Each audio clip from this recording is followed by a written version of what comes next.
Something remarkable is flowing from Dunsmuir. 99% of America's multi-billion-dollar bottled water industry is dominated by 3 companies.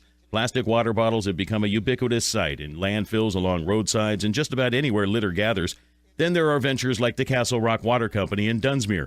The untainted spring water is only sold in glass bottles, but that's far from the only thing that sets it apart, as company president and CEO Thomas Greither is happy to expound on.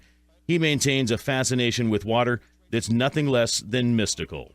Water being the essence of life, and if you don't learn, respect it. We treat it like nothing. Nobody even thinks we use water. Well, it's a common thing, but we take it for granted. That's the right word. We take water for granted. Pure water makes the body healthy. And manufactured water is not making the body healthy. So that's, and I think being a spiritual quality to the water, I think is a wonderful thing that people wake up to that fact, that opening them up more, respect nature more. And with that, we should have more peace in this world too. Castle Rock goes through a purification process, but it essentially lives up to its claim as glacier to glass, so it remains an untouched living water. It makes plants grow twice as fast. It crystallizes, while processed water does not. The science gets pretty esoteric, but many legitimate studies back up the claims. The site of the Castle Rock Water Company has a rich history that's deeply ingrained in Dunsmuir's legacy as a railroad town. Starting in 1889, when trains still ruled as America's means of travel, a must-stop location was the Shasta Springs Resort, where the water was purported to carry a number of therapeutic and healing properties. Enthusiasts included the Roosevelts, Alexander Graham Bell, and Shirley Temple. Bottles of Castle Rock were served in all the best hotels, such as the Ambassador and the Ritz-Carlton.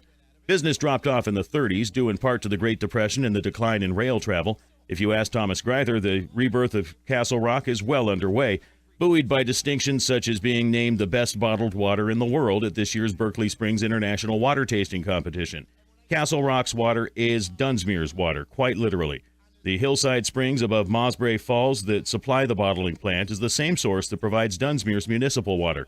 In fact, the facility itself is leased from the city. When one of the big 3 companies builds a water bottling plant, they promise local jobs, but it takes only a few people to run an operation producing millions of bottles a year. Nonetheless, a contract is generally drawn up that supplies the water for nothing or next to nothing, so it can be a very profitable venture for the bottler. A significant part of Castle Rock's revenue goes directly to Dunsmuir, which makes it a win-win deal, according to Mayor Dave Keisler. We got kind of a one-of-a-kind deal here. Everybody else owns their stuff, and they'll hire employees and pay it out. We're in cooperation with each other. They're selling our water, everybody gets a piece of the pie. And we like pie around here. What the Castle Rock Company is eager to do now is open up markets by touting the things that make their product different. For now, availability is limited because water in plastic bottles is easy, cheap, and plentiful. So far, only one retailer in Reading carries Castle Rock, and that's Kent's Meats and Groceries on Airport Road. But Thomas Greither is convinced that if everybody knew what he knows, the only water they would put in their bodies would be living water.